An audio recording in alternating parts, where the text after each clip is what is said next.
Picture two shopping carts, side by side, checkout lights blinking above them at the exact same register. Same store. Same week.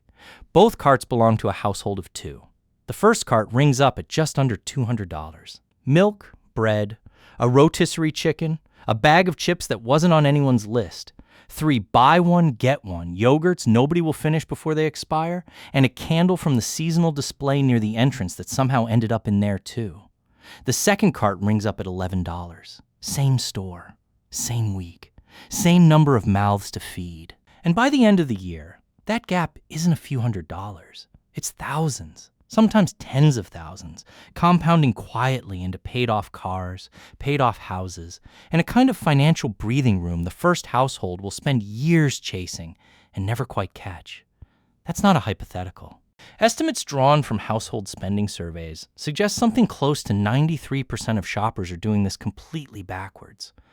Not because they're careless, not because they don't care about money, but because almost nobody ever explains what's actually happening between the moment you walk through those automatic doors and the moment your card gets declined. Approved. Here's what almost nobody tells you going in. The grocery store was never designed to help you shop efficiently. It was designed, from the studs up, to make efficient shopping as difficult as possible. And once you understand the design, the fix stops being complicated. It just stops being automatic. Stick around. Because by the end of this, you're not just going to understand why that gap between the two carts exists. You're going to know exactly which cart you've been pushing and exactly what it would take to switch. The blueprint nobody told you about. Go back almost 100 years and you'll find the blueprint for every grocery store on Earth today. Before the 1910s, buying food meant walking up to a counter and telling a clerk exactly what you wanted. They fetched it. You paid. You left. There was no wandering because there was nothing to wander through. Then a grocer figured out something that changed retail forever. What if customers had to walk past every single product in the building just to reach the thing they came in for? He ripped out the counters, built aisles, and called it self-service. It felt like freedom. It was actually the opposite, the invention of the maze. That single idea is still the operating system behind every store you've ever shopped in. Milk and eggs sit at the very back, because forcing you to walk the length of the building to reach them guarantees you pass thousands of other products along the way. The candy sits at checkout, not because kids are unpredictable, but because checkout is where your defenses are lowest. You've already decided you're done deciding. And the sale signs, the yellow tags, the limited time banners, those aren't information. Those are instructions, engineered by people whose entire job is studying how a rational adult brain makes irrational decisions under fluorescent lighting. It's worth sitting with that for a second, because it reframes everything that follows. You don't walk into a grocery store. You walk into 100 years of accumulated research on attention, fatigue, color, scent, and timing, all pointed at one single outcome, getting you to buy more than you came for. The eye-level shelf isn't an accident. It's the most expensive real estate in the building, and the products sitting there paid for the privilege. The bakery smell pumped near the entrance isn't ambiance. It's been shown to trigger hunger cues before you've even grabbed a cart. None of this is conspiracy theory territory. It's published retail strategy, taught in business schools, refined for a century. The only reason it still works is that almost nobody walks in aware of it. This is where things get genuinely interesting, because once you know what to look for, two categories of deals reveal themselves, and only one of them is actually a deal, the bait, loss leaders. The first category is what industry insiders call a loss leader. It's a product priced so low the store is barely breaking, sometimes even losing money outright. It sounds generous. It isn't. It's bait, a single, irresistible item designed to pull you through the door and past everything else on the way to it. A famous, decades-old example is the discount rotisserie chicken sold by a major warehouse retailer at the same price for over 20 years, even as the cost of chicken climbed around it. That chicken isn't a gift to loyal customers. It's the cheese in the trap, and the trap is the other 40 aisles you have to cross to reach it. Think about the layout math for a second. If that chicken sits at the very back of the store, and the average shopper needs, say, 90 seconds to walk there in a straight line, the store isn't giving you 90 seconds. It's giving you 6 or 7 minutes. Because the aisle is never straight, the end caps are never empty, and the path is never the shortest one available. Every one of those extra minutes is a chance for something else to land in the cart that wasn't on the list. The chicken is real. The savings on the chicken are real. But the store isn't losing money on the trip. It's recouping that loss leader 10 times over on everything surrounding it. The way to spot a loss leader is almost embarrassingly simple once someone points it out. Check the front page of a store's weekly flyer or compare a staple item. Milk, eggs, chicken breast, across 3 or 4 different stores' websites. When one store's price looks almost too good to be true compared to the others, that's not a coincidence. That's the bait, and it's working exactly as designed. The strategy for using it correctly is almost insultingly restrained. Walk in, get that one item, and refuse to get distracted by anything else glowing under the store lights on the way there. Most people fail at exactly that last part. The second category is the markdown. Food nearing its sell-by date, or with slightly damaged packaging, discounted anywhere from 30 to 70% off. Here's the part almost nobody realizes. These markdowns aren't random. Every department runs on a schedule. The meat counter marks down at a certain hour. The bakery has its own separate rhythm. Someone who shows up at the right time, on the right day, in the right aisle, is buying identical food to everyone else in the store for a fraction of the price. Not through luck, but through pattern recognition that took maybe a few weeks of paying attention to build. This isn't insider information locked away somewhere. Ask a store employee, politely, on a slow afternoon, when the meat department marks things down. And more often than not, you'll get a straight answer. Because from the store's perspective, that food needs to move before it becomes a total write-off. A markdown isn't charity.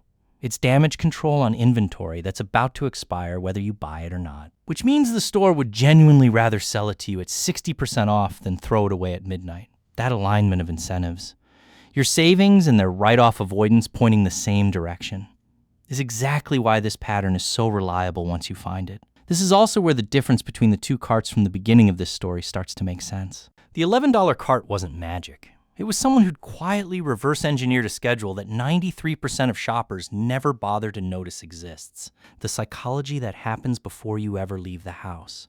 But timing the sales is only half of it, and honestly, the smaller half. The bigger shift is psychological, and it happens before anyone even leaves the house. Most people build their grocery list backwards. They start with a craving.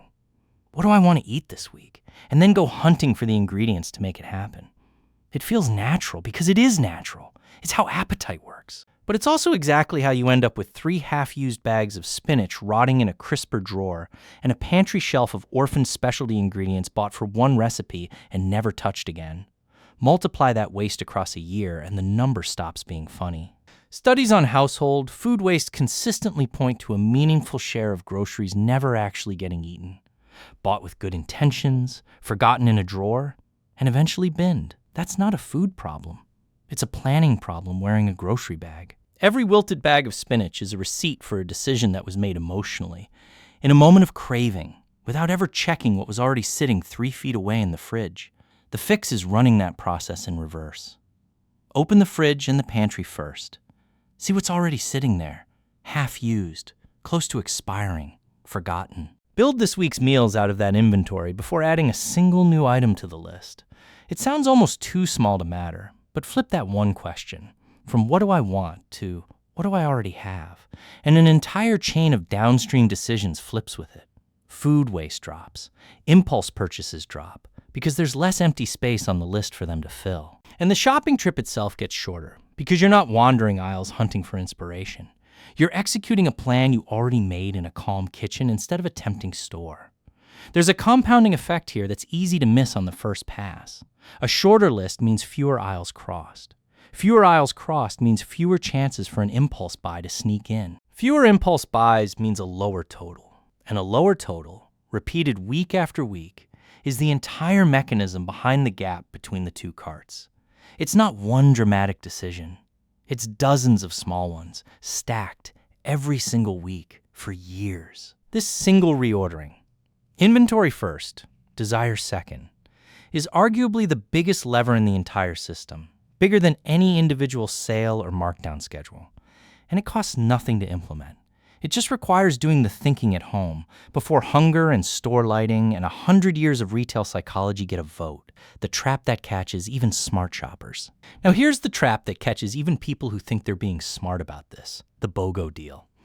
Buy one, get one free feels like winning. It's marketed as a reward for loyal, savvy shoppers. But look closer and the math tells a different story. A BOGO deal only saves you money if you were already going to buy 2 of that item. If you weren't, you haven't saved 50%. You've spent 100% of a purchase you never planned to make on the promise of a free second item you may not even use before it expires. Run the numbers honestly for a second. Say a box of crackers is $6 and it's BOGO this week. If crackers weren't on your list at all, you haven't saved $3. You've spent $6 you weren't going to spend on 2 boxes of crackers you didn't need one of. The free box only feels free because the frame of the deal. Buy one, get one. Never lets you ask the question underneath it. Did I want even one of these in the first place? The deeper issue isn't the math, though. It's who's actually driving. When your shopping list gets built around whatever deals a store happens to be running that week, you've quietly handed the steering wheel over to someone else. The store isn't offering BOGO deals out of generosity. It's a strategy built by people paid specifically to understand human psychology, designed to move volume on specific products, often the ones with the highest margin buried underneath the illusion of the discount. You can walk out feeling like you won and still have been the one who got played, because the deal was never actually about what you needed. It was about what they needed to sell. The real problem isn't sales. It's who's holding the pen when the list gets written. Why willpower was never going to be the answer. So let's talk about the fix. Because a documentary that only diagnoses the problem and leaves you there isn't much use to anyone standing in a checkout line tonight. The fix isn't willpower, and it isn't some elaborate spreadsheet system that collapses the first busy week you have. Willpower is a limited resource. Researchers who study decision-making call the way it drains throughout the day decision fatigue, and it's exactly why grocery stores stack their most tempting impulse buys at checkout. The one place in the store where your judgment has been worn down by every previous aisle.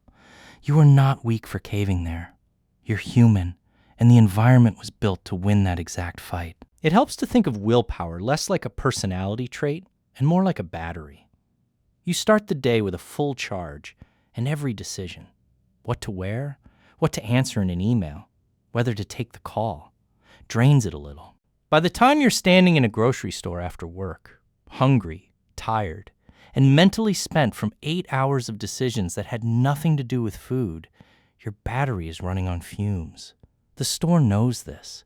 It's not a coincidence that the checkout aisle, the very last decision point in your trip, is where the candy, the gum, and the tabloid headlines live. That's not the weakest aisle in the store by accident. It's the one placed exactly where your battery is closest to empty. Which means fighting that moment with sheer willpower is a losing strategy by design. You're not going up against a candy bar. You're going up against a battery that's already at 2%, engineered by people who studied exactly when that battery runs low. The actual fix is removing the fight entirely, and it comes down to 4 shifts that take almost no extra time once they're in place. The 4 shifts. First, build the list from your kitchen, not your appetite. Inventory before desire, every single week, without exception. Open the fridge before you open a recipe app. Let what's already there decide what's for dinner more often than not. Second, learn one store's markdown rhythm instead of chasing sales across 5 different stores. Chasing deals across town usually costs more in gas and time than it saves. The real unlock isn't finding every discount everywhere. It's knowing one store's patterns so well that you're barely shopping the full price at all. Pick one store. Learn its rhythm the way you'd learn a bus schedule. That's it. Third, treat every BOGO and every flashy end-of-aisle display as a question, not an offer. Was this already on my list? If not, it's not a deal. It's an interruption wearing a deal's clothing. The discount sticker is not evidence that you need the product. It's evidence that someone wants you to think you do. Fourth, and this is the one almost nobody does, shop with a number in mind before you walk in, not after you walk out. Decide the ceiling in a calm moment at home, the same way you'd decide anything else that matters. Before you're standing under store lighting with a hungry stomach and 40 aisles of professionally engineered temptation between you and the door. A number decided at home, in a calm kitchen is a decision made by the version of you with a full battery. A number decided in the store is a decision made by the version of you the store spent 100 years learning how to beat. None of these 4 shifts require an app, a subscription, or a system elaborate enough to abandon by week 3. They require one thing each of them shares in common. The decision gets made before you're standing in the environment built to override it. The choice underneath the cart. None of this requires becoming an extreme couponer or turning grocery shopping into a part-time job. It requires exactly one thing. Understanding that the version of you standing in that store, at the end of a long day, tired and slightly hungry, making dozens of tiny decisions per aisle, was never on equal footing to begin with. The store had 100 years and an entire industry of behavioral research on its side. You had a list, if you were lucky, and good intentions. Go back to those 2 carts one more time. The one at just under $200 and the one at $11. The gap between them was never about which household cared more, or which one was smarter, or which one loved food less.